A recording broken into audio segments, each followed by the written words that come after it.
Hello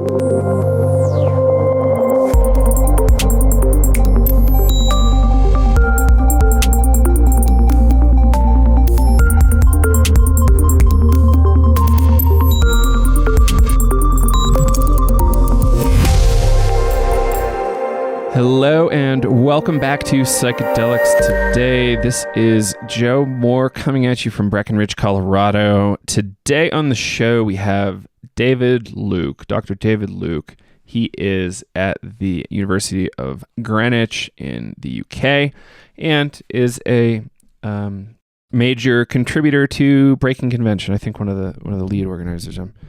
I think he explains it in the show. Let me read his title here from the Breaking Convention page. Breaking Convention is an amazing conference every other year in the UK.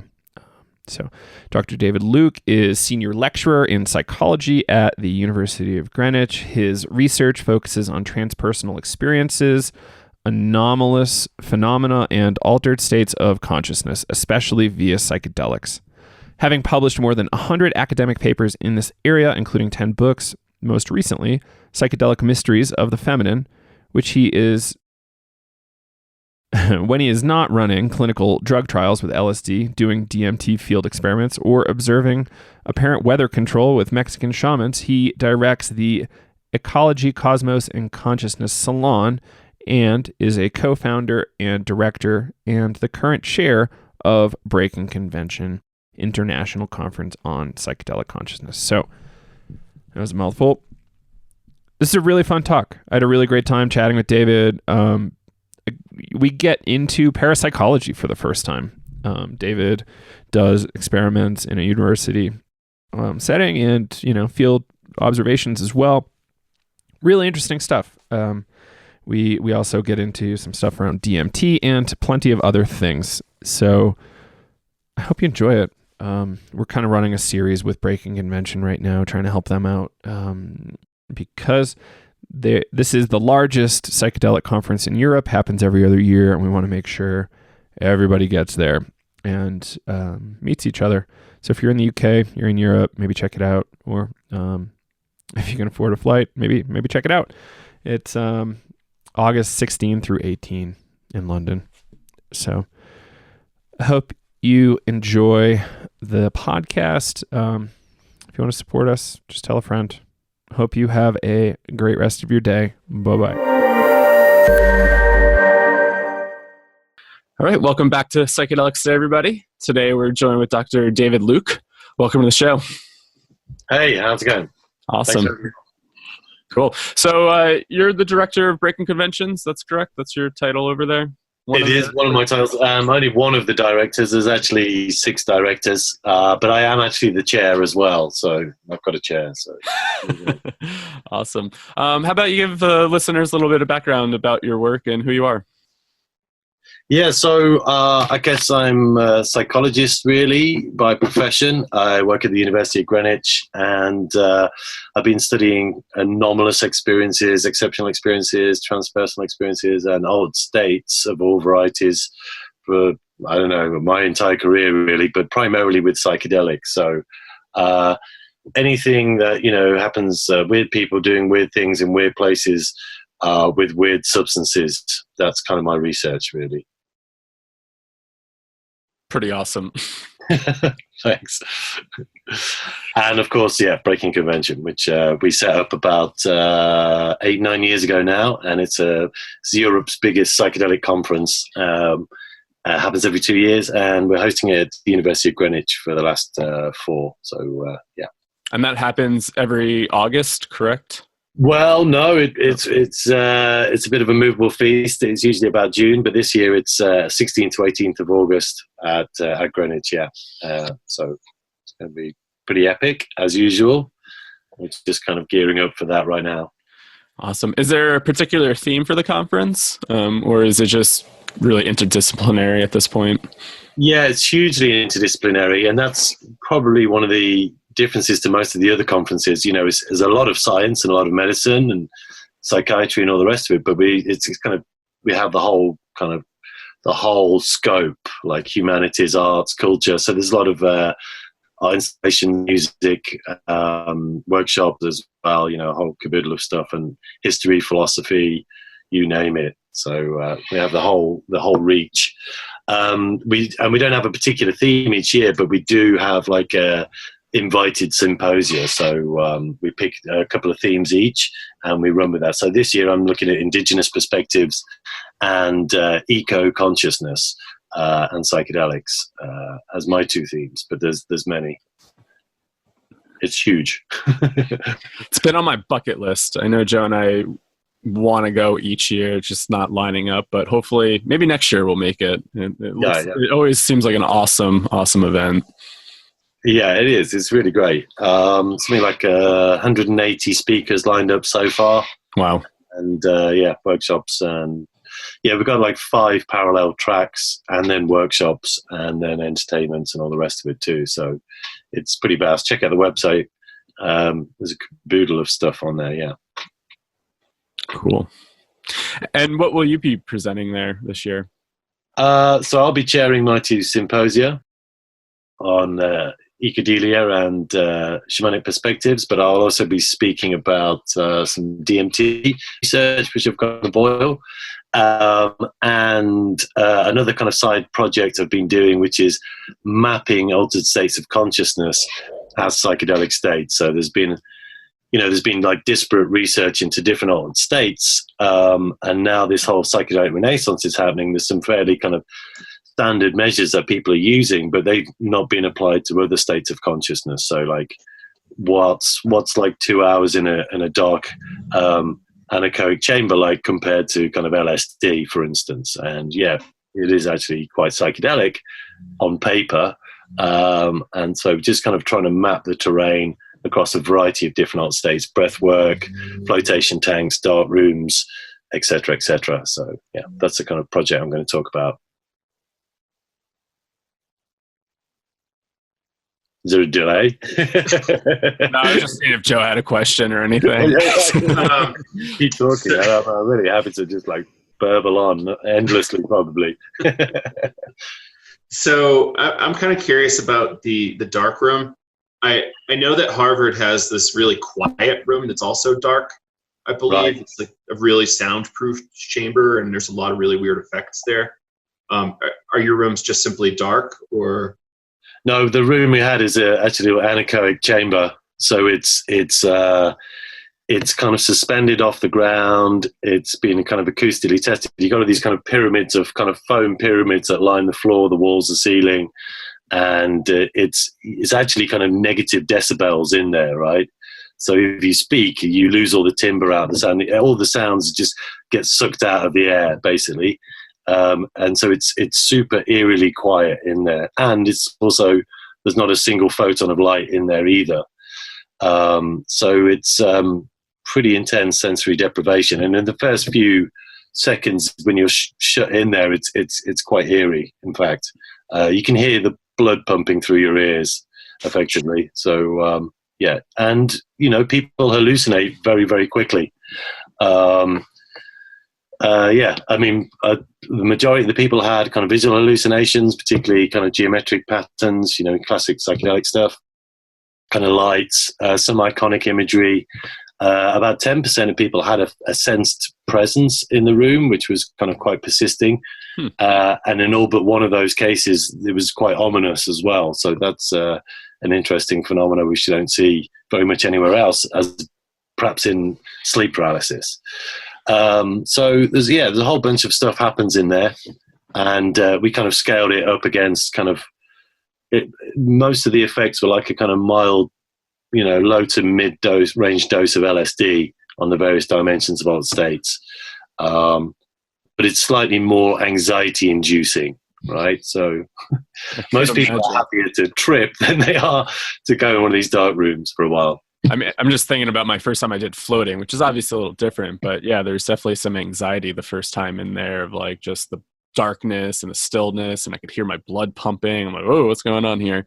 I can imagine kind of being in a room like that too, just no sound, nothing. It's got to be pretty wild.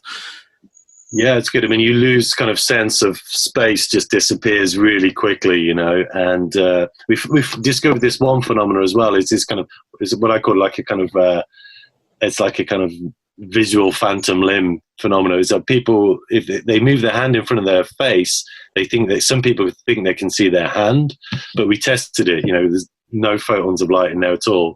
And if somebody else is in there with you and they're moving their hand, you can't see theirs, right? But you can see yours. And so it's people like, you know, their brain hallucinates from the kinesthetic motion that they think they can see their own hand, but they actually can't. So that's a nice, weird little effect you get as well. Yeah, it's like a correlate to phantom limb. Yeah, exactly. Yeah, that's really cool. Wow. I didn't even really consider these things possible controls for research, but I think it makes a lot of sense. Just do some comparing, because niacin is pretty obviously not LSD, you know. Yeah, right. I mean, we haven't thought of it as an actual control condition. I mean, it's like, yeah, I mean, you've got a whole other bunch of kind of ethical issues when you start putting people in there tripping, I suppose. But it's a good baseline, I suppose, to some extent.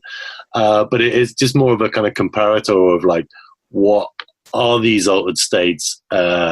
Are there some underlying kind of neurochemical similarities going on there? You know, I think when we begin to map other altered states, we can learn a lot more about psychedelic states and also consciousness and altered states in general, right? But none of them have ever really been mapped using the same measures. So it's just good to get a kind of like standard data across all these different states and see what's really going on. And what type of measures are you using, or what are you trying to track there to map this out? Just very limited, just like basic psychometric measures initially. We've done some EEG as well. There's some EEG stuff going on. I'm not a big brain imaging guy. I'm a psychometrics guy, you know, so like, you know, the 5 dimensions of altered states, some predictor variables as well. So there's a construct called absorption, which has been shown to be really reliable in predicting like the depth of altered states that people go into. And also temporal lobe lability, which is like a phenomena related to proneness to seizures, but you know, people who have lability in the temporal lobe don't necessarily have seizures, but they do have a lot of anomalous experiences, like strange smells or time slips or deja vu, or strange smells or time slips or deja vu. And did you get that, guys? I don't know. Completely unfazed. You're obviously very labile in the temporal lobes, no problem. So yeah, and that also predicts some of the features of altered states that absorption doesn't predict. So so we're just trying to just map the terrain, and sure enough, we find, you know, the same things that predict psychedelic trips also predict depth of altered state in other altered states as well. So there's a general sense in which all these altered states have a lot of similarities, whatever the induction method is, right? Mm-hmm. Yeah, that's really interesting. And I guess like when you said mapping altered states, something that kind of popped in my head was like almost like mapping the terrain in there, or kind of like the archetypal realms in there. And I was wondering if that was something you're trying to explore. Well, yeah, we are taking kind of phenomenological data as well, which I have an interest in, and we're doing some phenomenological analysis of like the DMT stuff. But that's a lot more involved. I mean, it's very easy to give people a bunch of questionnaires and with standard questions and then just churn out some numbers. But all that is useful data as well. The rich kind of more the texture and the topography of the subjective experience. Thankfully, I've got a PhD student doing all the kind of analysis of that with the DMT stuff, because it's really time consuming, you know. But that's where the real rich stuff lies, of course.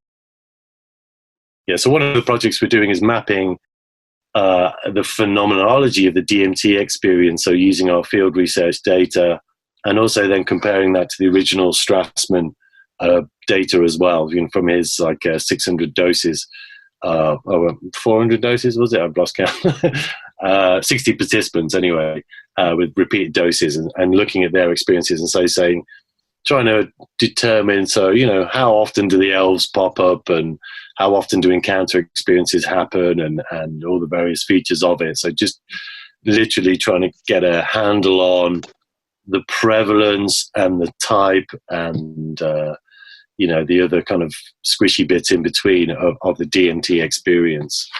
It's very, very excellent. I appreciate your angle, because largely what we see is like some hyper materialist research. And I would love to see more stuff like what you're talking about get attention and be researched, because those of us in the field are pretty curious. I want to say almost bored on the mental health topic, but not exactly. And there's so many exciting questions to ask and figure out. So it's really cool what you're doing. Oh, thank you very much. Well, the cork's out the genie's bottle, right? So, yeah, I mean, I guess just nobody's really asking these kind of super transpersonal kind of questions, or trying to attempt to look at them empirically. It's probably doomed to failure, right? Because it's super difficult to do this kind of stuff. But I think we should at the very least be trying to ask these kind of questions and maybe work out how to ask better questions, if nothing else, even if we don't really get very satisfactory answers. Right. I remember when I met Dr. Strassman a bit, and I told him I was really interested in this because I had a near-death experience and had, just really interesting experience with psilocybin. And he's like, yeah, if you want to get into this research, just ask the biological questions and physiology. It's like, once you start asking some of these more transpersonal questions, the research just isn't there yet. He's like, I would stay clear of it. And it was like, really? I'm more interested in these transpersonal phenomena, and I want to know the hell what's going on with these elves that are popping out in DMT spaces. And, I don't know. That's more interesting to me, I guess. Well, me too as well, right? But it's kind of like double career suicide. I mean, it used to be. I mean, not so much now, I mean, I studied in parapsychology, and I've been doing psychedelic research, and, both of these are quite taboo subjects, or at least they were. Now psychedelics is like a hot button topic, and, there's people throwing money at it, and there's a lot of prestigious research institutes doing that. So that's really cool. Parapsychology, on the other hand, transpersonal psychology, is still somewhat of a taboo field, right? So, I've committed Harry-Carry at least once. But, I still have a job. I don't know how exactly, but somebody's got to do it, I suppose. Yeah. The courage to get in there and ask these questions, and it's important. Yeah, I don't think we'll necessarily get answers, but we'll find out some stuff for sure. I was told by Peter Sjöstedt Hughes recently that in the UK and Europe, these more taboo subjects are even more taboo in Europe and the UK than they are in the States, because, we're kind of openly talking about astrology over here at times. And then over there, you're like definitely going to go to jail or something. Or at least I wouldn't totally agree with him, actually. I mean, okay, so being involved in the parapsychology community in the States, there's a lot of researchers, right? But there's nobody in the academy. Perhaps he was only talking about philosophy, but I want to keep. Oh, philosophy. Okay, yeah. Well, when you start getting into the really weird areas, yeah. Whereas in the UK, I mean, we've got like dozens of parapsychologists in universities, working in the universities, doing research, and 15, 20 different universities around the UK. So, which is you don't see in the States. So you can talk about it there, and there's researchers doing it, but there's no way you're going to see it on a university curricula, right? Can you tell us a little bit about parapsychology? You're the first person with an expertise in the subject specifically we've had on the show. I don't even know our listeners know what it is, really. I'm not even sure I know what it is, but yeah, I'll give it a go. So it's a study of phenomena which at face value kind of question what we think we know about the nature of science, okay? The known laws of kind of human capability. So that, talking about primarily researches the phenomena we call psi, which is an umbrella term for like telepathy, precognition, clairvoyance, and even psychokinesis. But they're all kind of lumped together under this one name. But it also looks at other phenomena which would suggest, like trans-cerebral kind of activity of some kind. Okay, so like near-death experiences, out-of-body experiences, perhaps even mediumship, communication with spirits of the dead, maybe even reincarnation cases and so on and stuff like that. So stuff that seems to suggest that consciousness can transcend the brain in some way. So, kind of de facto, it's almost like a non-materialistic science, although actually a lot of parapsychologists are actually materialists, which is quite weird. So it is a science. It looks to study this phenomena and try and understand it. There's heaps of data, I would say, been from the last 140 years. There's lots of meta-analyses of really well-controlled studies. And, it seems to be that this is, for instance, the psi, if what we call psi, is a genuine phenomena as far as we can tell. It's very subtle. It's largely unconscious. And it's a very kind of small effect. But it seems to be kind of genuine according to the empirical data, right? But it's not well understood either.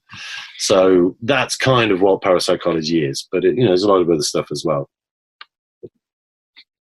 That's really great. I was at a conference a bunch of years ago, and they put parapsychology and psychedelics in the same room. Oh, cool. So it was a really interesting opportunity for us to cross-pollinate. Having Stan Groff in the room with us is a really interesting aspect, with Rick Tarnas and some other kind of older Esalen-oriented folks, and I just couldn't really hold on to what the parapsychologists were saying. Like you're saying, it's just really subtle. It's a little underwhelming, even though it looks real. It's just like, oh, okay.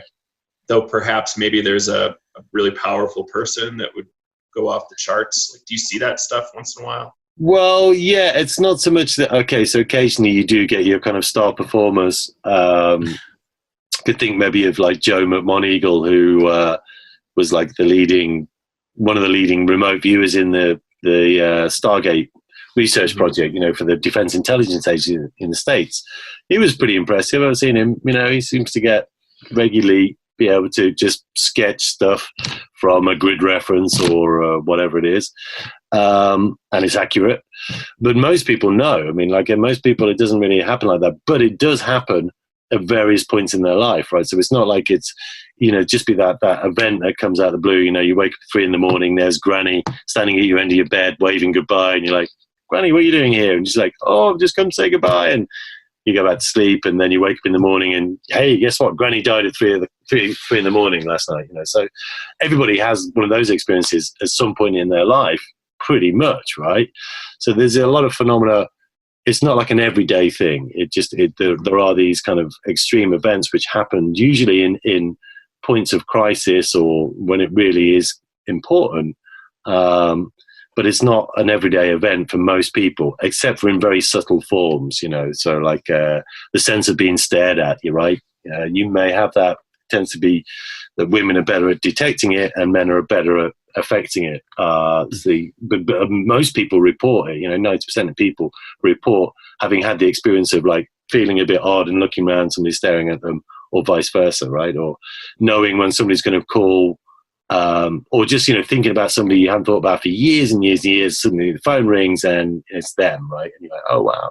So these are the kind of everyday common or garden kind of forms of psi, which don't seem to be particularly useful, but they kind of just maybe show you a bit of a kink in the matrix, really, that, these things do seem to be possible. And sure enough, when we put people in the lab and we do our experiments, we get a really watered down version of it, which you only can really detect with like large numbers, statistically, but the effects are there. But it's nothing to go, oh wow, it's not like I can predict the who's going to win the Super Bowl or the next horse race or anything like that, right? Otherwise we'd all be millionaires. But in the laboratory, it seems pretty solid, if not very subtle.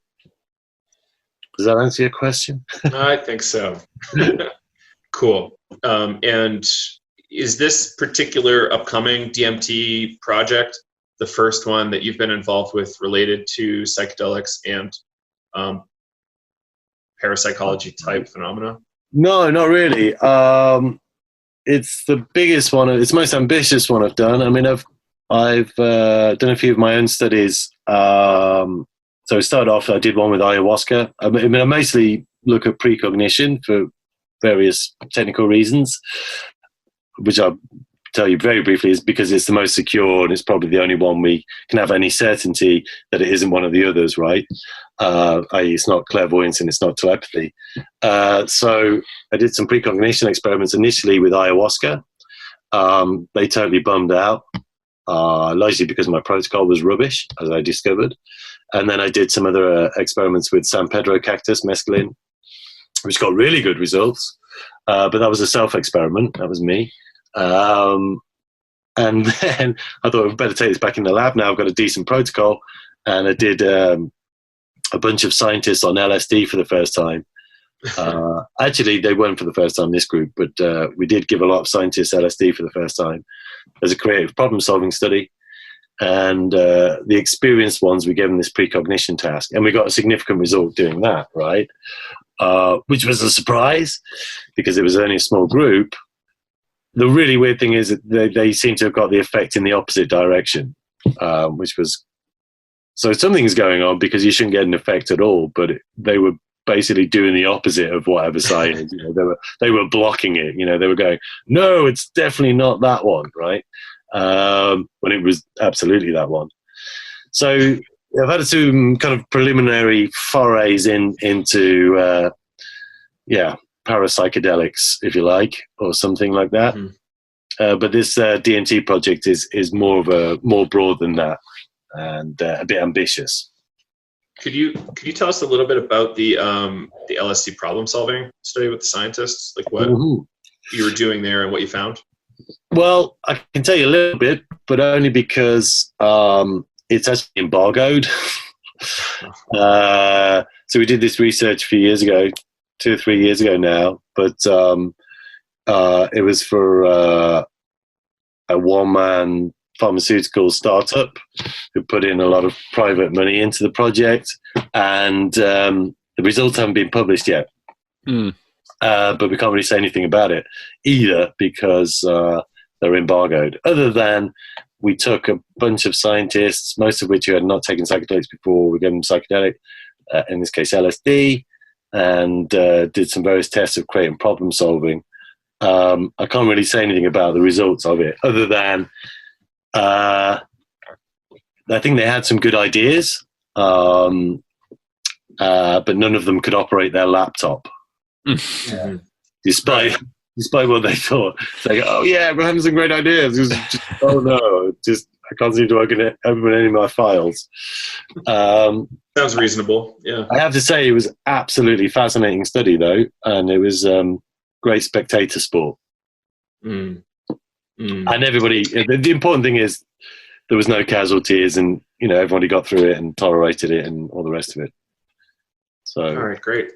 Yeah, it's really hard working in the university setting. I'm sure you have to jump through a lot of very specific hoops, and it takes a very specific personality to be able to stick it out. Yeah, well, this was actually in a medical hospital. It was in a clinical drug trial center, so it was not in a university. If it was in a university, it would have published the results by now. So it's like different occupation. But I mean, there's a lot of red tape.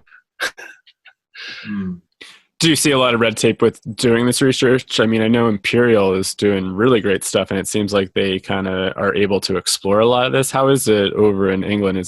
I'm just pretty strict and a lot of hoops to jump through still? Yeah, I mean, there's always, and that applies to any area of research, but it's not impossible. That's the thing, right? So you can do this research. Imperial are pretty good. You know, they've got a good formula set out. You know, they've got a home office license. They can have the drugs, which is great. That's the most important thing if you want to administer the drugs.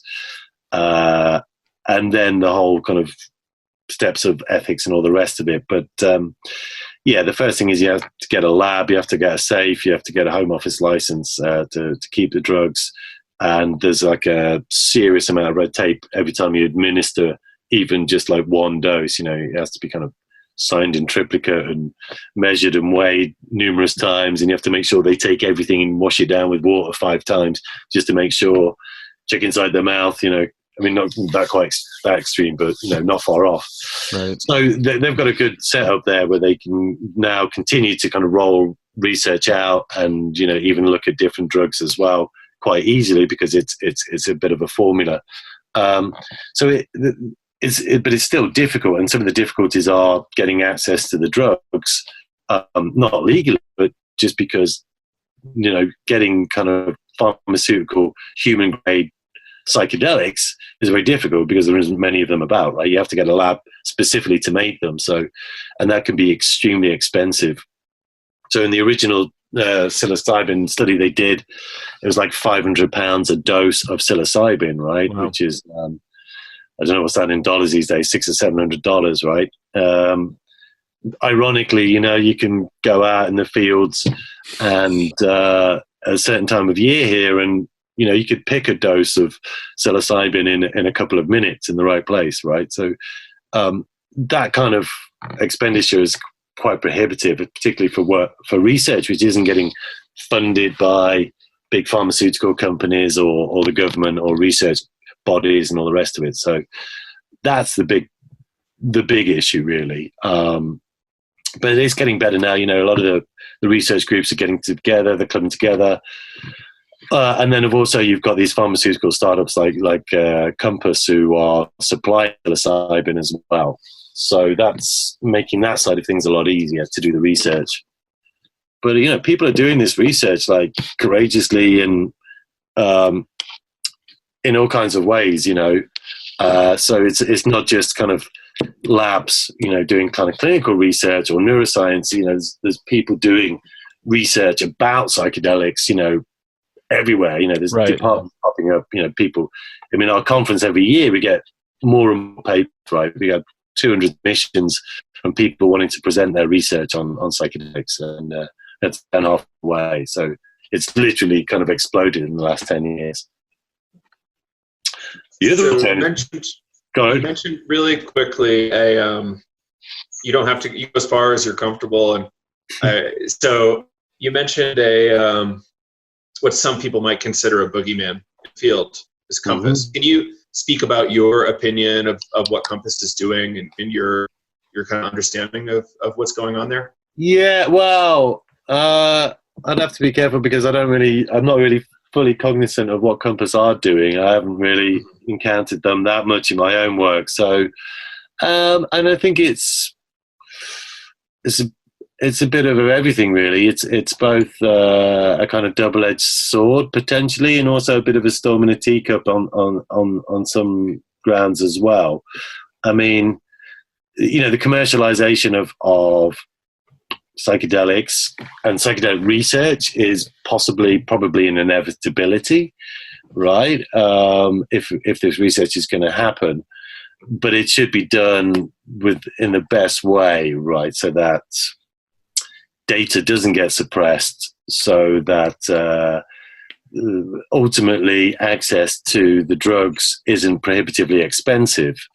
I mean, we don't really know at this stage, right? But it could all go like that. I mean, look at Esketamine, for instance, was suddenly come out. I mean, it's basically ketamine, or one of the isomers, and it's being marketed. And you can get a month's depression treatment of Esketamine for $9,000, right, from the drug company, which is insanely expensive. So obviously, we wouldn't want to see psilocybin treatment, which is probably going to get rolled out pretty soon, going that direction. It should be kind of much more democratic and open and accessible to people anybody, not if you can just happen to have thousands of dollars in the bank. So I'm somewhat wary of that. But all my colleagues who obviously work in the clinical field and are doing this research, they're just like, well, they won't really hear anything bad said about Compass, particularly because they're making it happen, and they see it as an inevitability, right? If we're going to get psilocybin licensed, and it's going to be marketed, and it's going to be mass produced, and it's going to be available on the NHS or whatever, then which is the National Health Service in the UK, then we need organisations like Compass, who are putting the money in and getting it produced and supplying it to the researchers. So, let's wait and see, I would say. I mean, it is kind of an inevitability, but we should totally be on our lookout to make sure that it it doesn't end up going the wrong way, right? Right. I mean, yeah, I don't know enough really to kind of comment in detail about the finer parts of the arguments, right? But yeah, I'm kind of somewhat wary, but also badly informed, really. So let's see.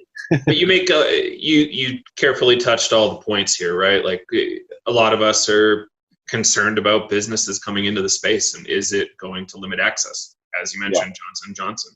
It's a scenario, and you know how I think Compass could have done better with PR. Instead of responding to anything or being public, they just were very quiet, and that made a lot of us paranoid. Perhaps it's totally fine, and it's not. It's wildly benign, and a lot of folks were overreacting. But I think your one point about suppressing science, like if the papers or the research doesn't look good, they can kind of just throw that out, and NHS doesn't have to know, or a different group doesn't have to know about suppressed documents. Yeah, it's just kind of curious, isn't it? I mean, I don't know exactly how that works in the age of clinical drug trials, because you're meant to pre-register all your data collection and all the analysis and everything like that. So I'm not even sure how that can be done, but it is. I've heard in the contracts they supply with the psilocybin that they can veto data, right? But then on the other side, and I heard from a discussion, well, when the Compass representative was there, they were like, well, they had to do that as part of the process of supplying the psilocybin or something like that. Because from their side of things, say you've got a research group which don't follow the protocol and they come up with some bum data, right? So you can see it from both sides, kind of. But I don't know. I don't know the situation enough. I'm not involved in clinical research that closely to really comment too much more than that, really. No worries. That's just what happens when we talk about boogeymen around here. Yeah. I don't have a firm opinion, really. Honestly, I'm optimistic, but who knows? Time will tell. Yeah, that's it. Let's just have everybody come to the party. Yeah. One company isn't really enough. We need like 20 of them. Yeah, I mean, it probably needs that, and it needs some healthy competition. Absolutely. Yeah, I mean, if it ends up kind of being super expensive, it'll just kind of create more competition and a black market, right? Which is kind of what we've had for years anyway. It'll help strengthen the existing kind of underground facilitators for sure. Yeah, exactly. There'll be equal kickback to it. So, but it's just not a route we really want to see, and it could really help a lot of people, right? Yeah, exactly. Yeah. Okay, where to from here? Let's go back to the theme of the conference, perhaps. Sure, man. Cool. So Ecodelia, and there was a second term. Yeah, the other one I'm doing is on Indigenous perspectives. So, I mean, one of the things is, I mean, we've kind of been working at a bit of a budget on this conference, and we're total fly-by-night operation, and we totally exist on ticket sales pretty much. We have a few very, very minor sponsors, but so it's just kind of holds itself up by its own bootstrap. So, and we don't have many international speakers, and because of that, we haven't really had representation from Indigenous people, particularly our conference. Apart from we've had the Radica from Mexico, the guys who make use of peyote for pretty much every year. But so that was one of the things that I think is really important to kind of open up the dialogue because we don't have that kind of representation. It's very much a lot of, academics or enthusiasts or psychonauts, but mostly kind of white middle-class men and psychiatrists talking about their research and so on and so forth. So it's really important we have that perspective. So we've got people coming currently from the Huicholes, the Radica in Mexico, with peyote, somebody from the Briti tribe talking about iboga, hopefully somebody from the Mazatec talking about psilocybin mushrooms, a Cree woman talking about Amanita muscaria, and of course somebody talking about ayahuasca, somebody from the Capinawa tribe in Peru. So trying to kind of have that good mix. I really wanted to get some Amanita shamans from Europe, Northern Europe or Siberia or whatever, but just didn't seem to be possible. It's insanely difficult trying to just track anyone. If so, anybody knows of any Siberian or kind of actually Lapland, like Amanita shamans, just give me a shout. That'd be great. That'd be amazing if you're able to pull that off. I would love to see that. Yeah, and then we're going to stick them all in a big room together and see what happens. Ooh. That's excellent. That's excellent. I think there's going to be some really productive conversation there. Yeah, I mean, it needs it. It's a bit of a counterpoint to all the science as well, as much as anything. There's a kind of bit of a sense among a lot of the scientists that, or at least some of my colleagues have been known to say, shamans can't really teach us anything about psychedelics. It's like, well, that's how they approach it, really? Huh, that's interesting. Why not? Why couldn't shamans or indigenous people teach us about psychedelics? Absolutely. I think probably they're taking a bit of a neuro-reductionist approach to it and thinking just purely in terms of the neuroscience. And so anything outside of the neuroscience isn't probably worth knowing. And since shamans aren't usually neuroscientists, therefore they don't have anything useful to contribute.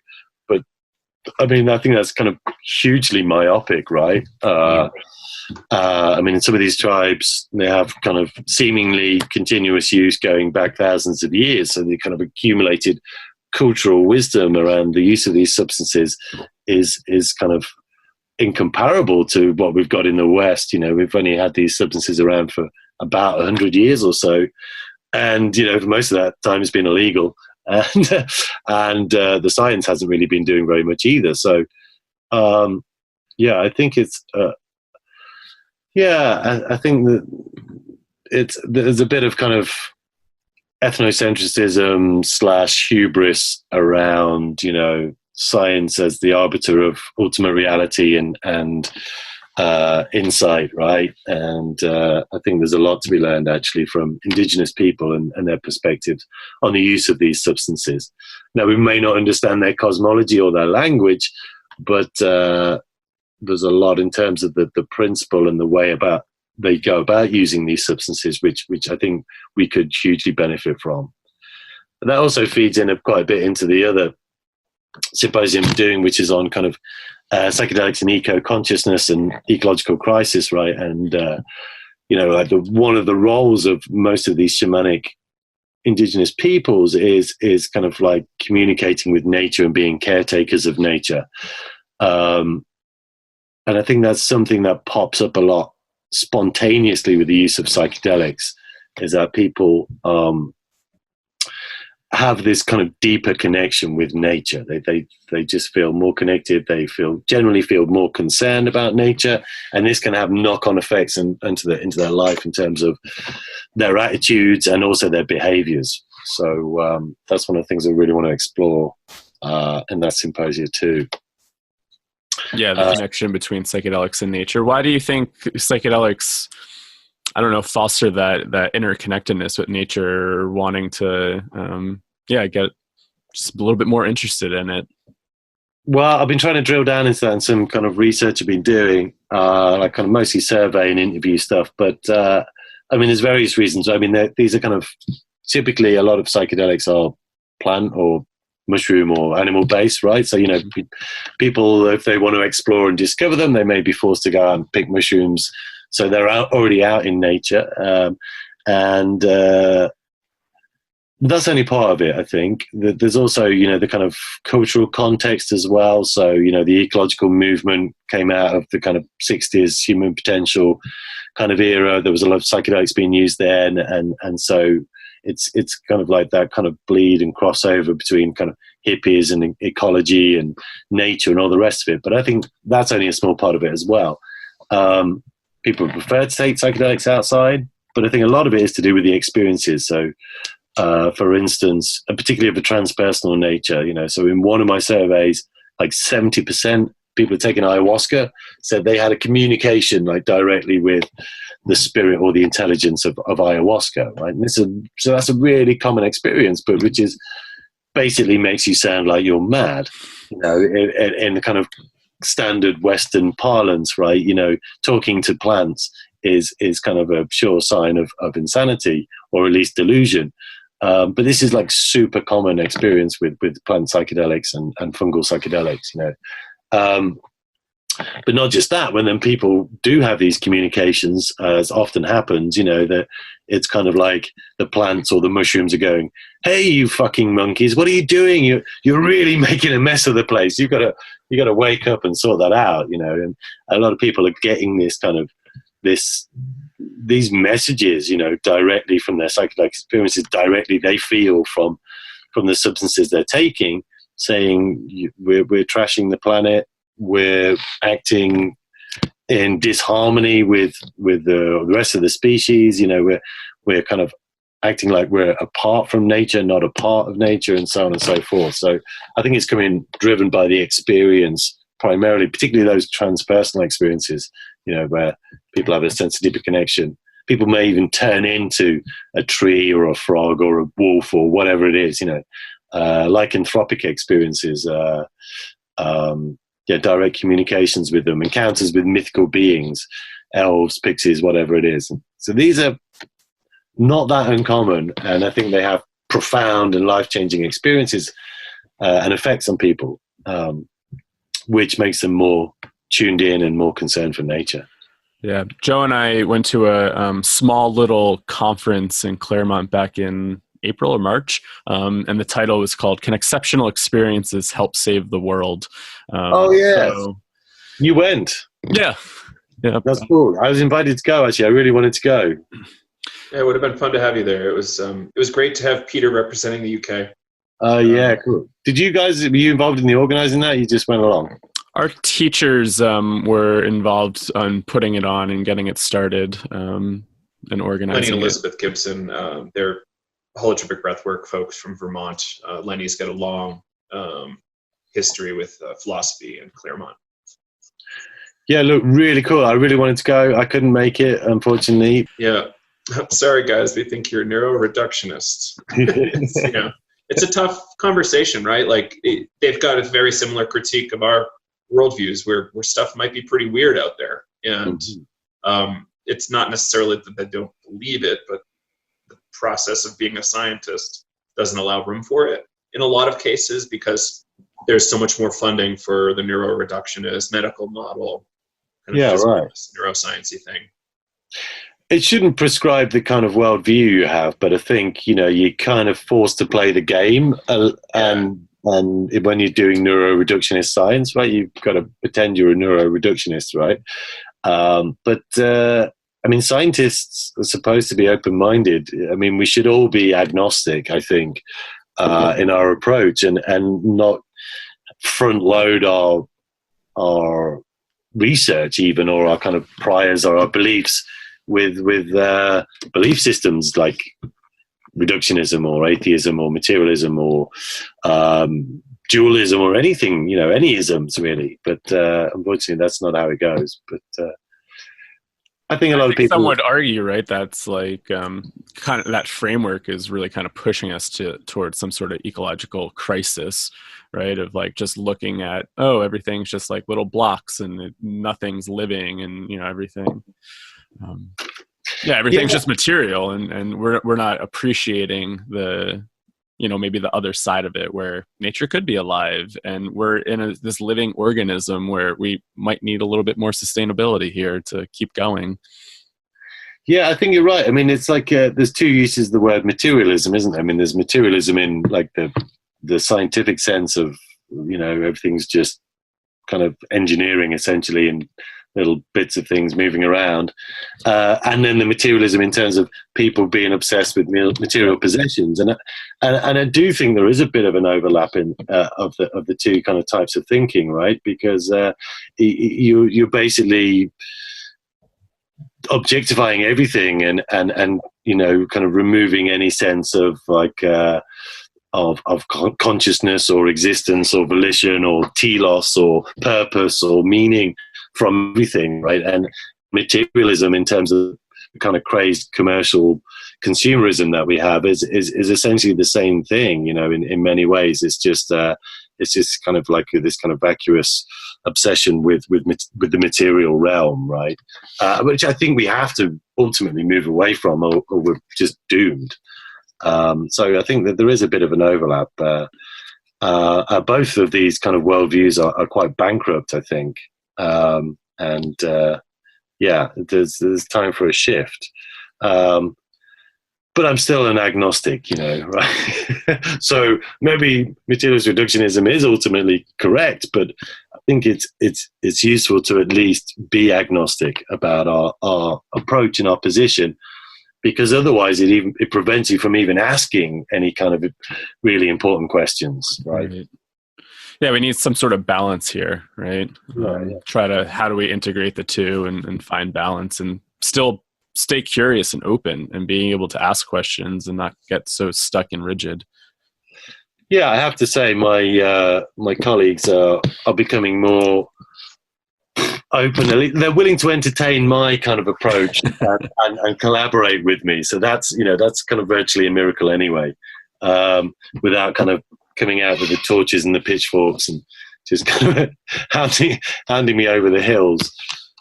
So I think, I think there's hope on every level, not just the kind of high weird end of neuropsychedelia, but also just kind of generally culturally in terms of where we're going as a species and our outlook on reality and nature and our part of it. Yeah, and I think psychedelics actually have a huge part to play in all of that, and the psychedelic experience in particular. That's the whole thing. Is a lot of the work gets so obsessed with the kind of the quanta, the data and the number crunching and the clinical side or the brain imaging, and it moves away from the experience. And yet the experience is the vital thing, really, in all of the psychedelic work, I think. I don't know about you guys. What do you reckon? I'll let you take a stab at it, Kyle. Yeah, I think these experiences are really impactful, and I don't know. It's interesting. Like, I've been on both sides and trying to find that balance of I've had these really powerful experiences and been really seeped in the transpersonal and just getting really caught up in that, and then trying to then actually figure it out with more of like a rational approach. And so I think I'm in the middle here of like, these experiences are really life-changing. And I think like being able to believe or accept some of these transpersonal experiences can be really helpful. Maybe we won't figure out all the answers, but I think also trying to reduce it isn't always helpful. Like thinking about, my personal near-death experience and stuff like that, trying to reduce it to these physiological reflexes is almost like dismissive of what I experienced. But I also want to include that in that and say, well, here's what science says. And okay, this is kind of justifying what possibly could have happened. But how did that experience actually influence my life? And how have I been bringing that forward? And I think for me, that's the most interesting point, is how do we take these experiences and actually do something with them? Because, we can kind of get really fixated on the beauty and the magic of it, but not do anything to it. And then we can get on the other side where we just reduce it and go, oh, that's nothing. That's just physiological noise in the brain. And, it doesn't really matter. So I think I've kind of found this ground of like, well, what are we doing with it? Okay, it could be bullshit on both sides, but like, how are we creating meaning and actually showing up in the world to do something about whatever that message or that experience is telling you? So yeah, absolutely. I think you put it really well there. Yeah, definitely. The transpersonal experience. I mean, yeah, it's useful, isn't it? It can be useful. I mean, that's the whole point. I mean, if it's genuinely transpersonal, it should lead to some kind of growth, which it doesn't automatically, right? If there's some kind of integration or you're utilizing it in some way, if you're just not just hammering the psychedelics and trying to get high and all the rest of it, I mean, that's at some point you're going to have a transformative experience, right? Which you cannot go back from. And one of the kind of classic kind of story arcs that occurs when people have exceptional experiences is first of all, they question their sanity. They have this cognitive dissonance. They don't know what to do with it. They're trying to find a worldview which can make sense of it. And, you're caught between perhaps, prior materialist or atheist beliefs and then a kind of some possible other alternative. But in time, depending on how powerful the experience is, most people will just rationalize it away ultimately, right? And then perhaps then the next time they gaze into the medicine bag, they'll have another mind-blowing experience. At some point, you're going to reach this kind of tipping point where your kind of old world view isn't kind of suitable enough, right? It just doesn't contain your experience or your sense of reality anymore. And that's why we find, for instance, in the Hopkins research they've been doing recently, they found that something like 20% of atheists stop being atheists after smoking DMT, right? So, it can, I don't know what happened to the other 80%. Maybe didn't get enough. But, so, it has this kind of, they have very potent ability to change your worldview. But that obviously, hopefully, that shouldn't necessarily mean just throwing all your discernment out of the window and being completely credulous, right? There's a sense in which there's a balance to be struck up there, right? And I think that's why it's super interesting. I mean, in my own personal work, I do a lot of science, but I'm also really interested in this transpersonal realm and the different worldviews, different perspectives, and somehow trying to marry these things up, kind of how do we meet shamanism and neuroscience, and where do they meet? And they're kind of quite a long way apart, right? But I think there's something fruitful to be gained by kind of keeping all of these things in balance. It still doesn't make a coherent story, but it's kind of like feet on the ground, head in the clouds, rather than just one way or the other, right?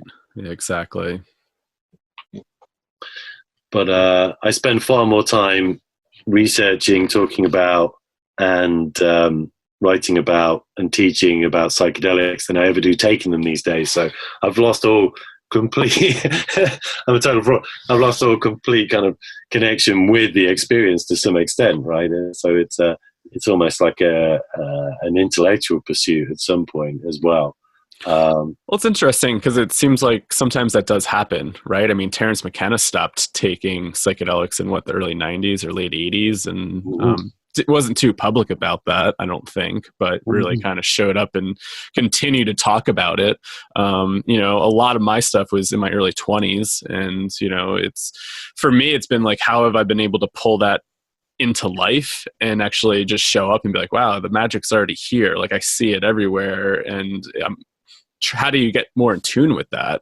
And I find that to be fascinating. I think something that's the psychedelic experience has taught me that, like, this body and this reality is kind of cool, and this is something to figure out. And how do you start to embody that and actually experience life in a totally different way? I think that's the most interesting thing for me. It's like, wow, we're here. This is really crazy. Yeah, really. I mean, it was the old adage, when you get the message, you hang up. But I'm not hung up yet. But no. But also, there's like, if you really do go for it, it can be that you do need a lot of time to just integrate and make sense of all that stuff, right? I've spent a lifetime trying to understand a lot of experiences younger in my life, right? And I still haven't worked them out, but I've learned a lot of stuff along the way and also applied it. So it's a never-ending journey of discovery as well. And yeah, you don't have to be tripping the whole time to really to gain some insights from all of that. Well, as you said, there's multiple different ways going in an isolation chamber or breathwork. I mean, breathwork has been a huge part of like Joe and I's work. So it's like, yeah, there's totally other ways of accessing these states. Yeah, it's super interesting. Who'd have known air was so psychedelic, hey? I was skeptical. I showed up to that. I was like, no way. And pretty powerful stuff. Yeah. Yeah. I mean, I've done a lot of breathwork. I lead breathwork sessions as well, and it's always really good fun. You see these people have taken loads of psychedelics, and they're just a bit skeptical and like, yeah, what am I going to get out of this? All right, whatever. And then they're like, oh my God, that was like an 11, you know. It was like, I really didn't expect that. That was so profound. That was one of the most profound experiences I've ever had. And these are people who have been chowing down ayahuasca for years. And so, yeah, we shouldn't be underestimate the power. It's our minds, right? You know, as John Lilly said, that there are no limits to the human mind, you know. And there's many ways to get there. Psychedelics are just the more obvious route, and they kind of can be a sledgehammer for a nut sometimes. But there's myriad techniques, and one of the things I'm really interested in is like how these marry up, and what are the underlying processes? You know, what mechanisms are going on, not just neurobiologically, but you know, kind of functionally, or you know, if you can have the same kind of transpersonal experiences in any altered state, you can't guarantee they're going to show up.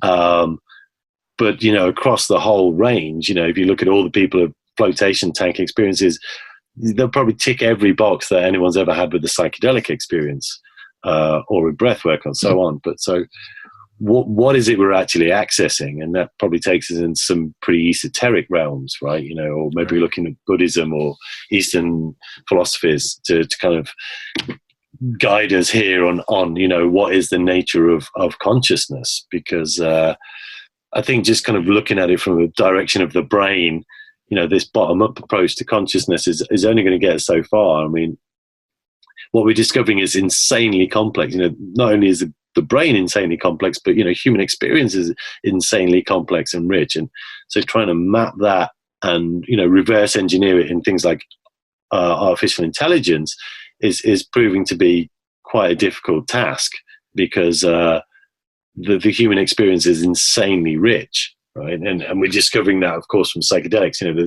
there's now a couple of thousand different psychedelics out there, and they'll put you all in slightly different altered states of consciousness. You know, how is it even possible to have that kind of broad range of experience and possibility of experience?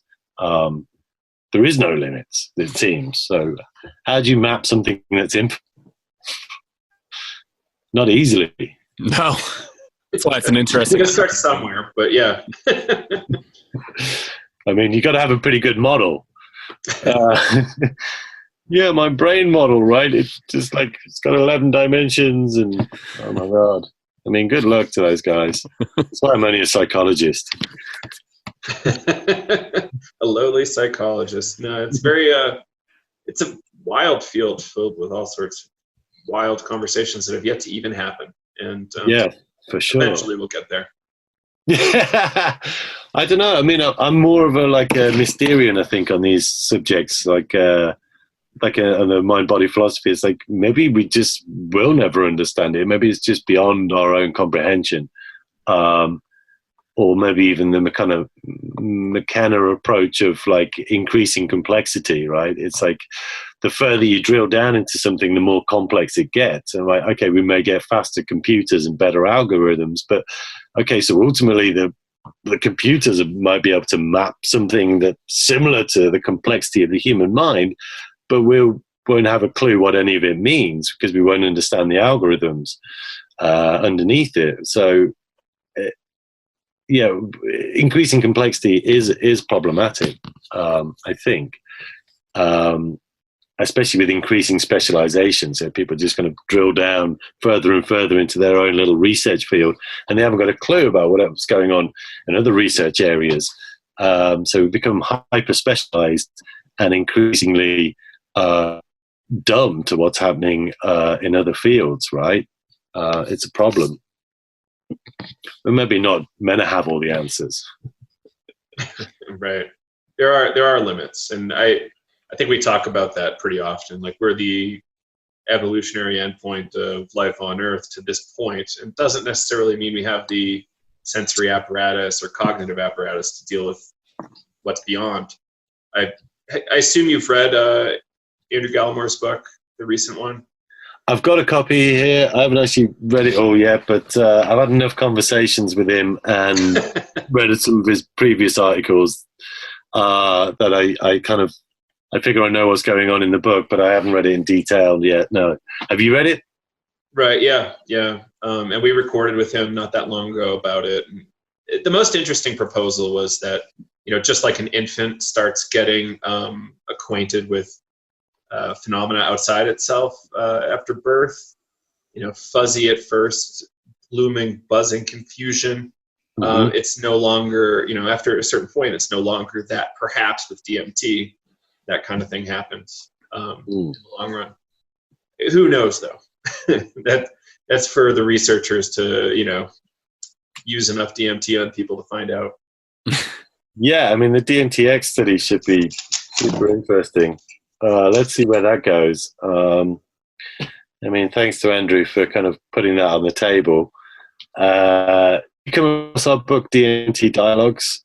Yeah, I've got a copy. I've read, just like all these books I see, I'm like, okay, I read 10 pages. I'm like, I really need to read this. How the hell am I going to find time, But it's a really cool looking book. Was that from a conference? Yeah, so it was a private research symposium. So we got like 10 speakers along, and they'd give it like a 45-minute presentation, and then there'd be a discussion. There was only like 20 odd people in the room. So it was over a few days. And so that's where Gallimore kind of launched his, DMTX kind of idea. And there was some great conversations, which are all in the book. And, it's like kind of joking, yeah, we could put people under for a week or maybe a few months or something like that. And so I laid down the gauntlet to him. So, you'll be volunteering then? He's like, oh, no way. He's like, no way, I'll be doing that personally, but, it's open to anybody else, right? It does seem to freak a bunch of people out, but there's other people that are like, sign me up. I want to go under it. Oh, God, yeah. I mean, there's always some kind of more hardcore psychonaut down the road willing to do this kind of thing. So let's see.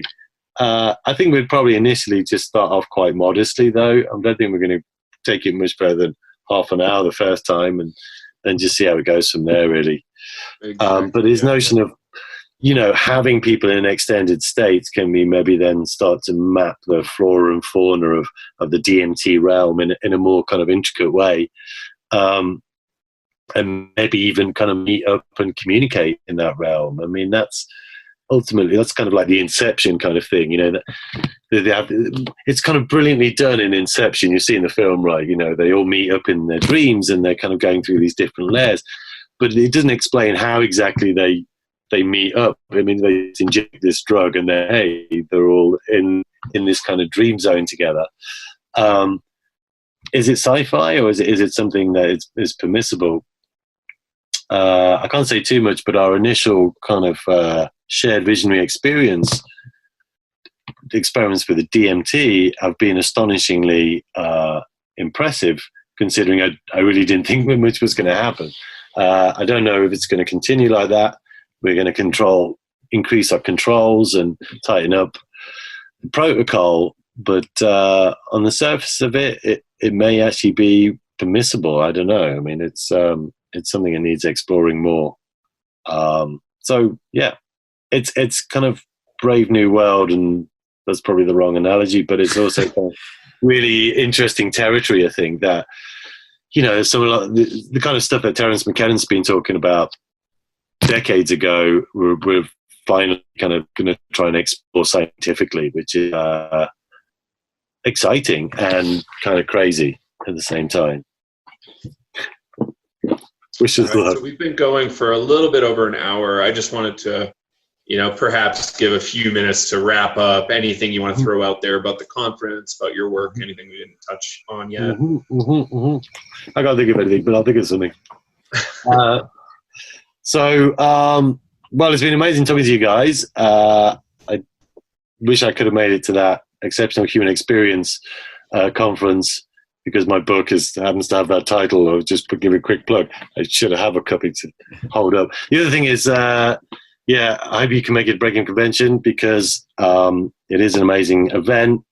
It's kind of reaches the parts that other conferences don't reach. It's got very grassroots, and it's a huge community. Last time, the whole thing was practically levitating by the third day, and it's a really dynamic and broad forum for everything psychedelic, really, not just the science. So yeah, we've got a couple of months to go, and I hope to see a lot of people there. It's going to be great. And thanks so much for having me on the show. Awesome. Yeah. Thank you, Dr. David Luke. Really awesome chatting with you, and probably chat for hours more, but yeah, it's been great. Thank you. Yeah. Thanks very much, guys. Good luck with the show. All right, everybody. I hope you enjoyed that episode of Psychedelics today with Dr. David Luke from the University of Greenwich, the chair of Breaking Convention. So what did you think? Let us know. Shoot us an email over at psychedelicstodayemail@gmail.com. We would love to hear what you think about this. And yeah, we'd just love to hear from you in general if you like the show. So yeah, if you want to support the show at all, just please leave us a review on iTunes or Stitcher. We'd really appreciate it. Or just tell a friend. Thanks a lot. Until the next episode, this is Joe Moore signing off from Breckenridge, Colorado.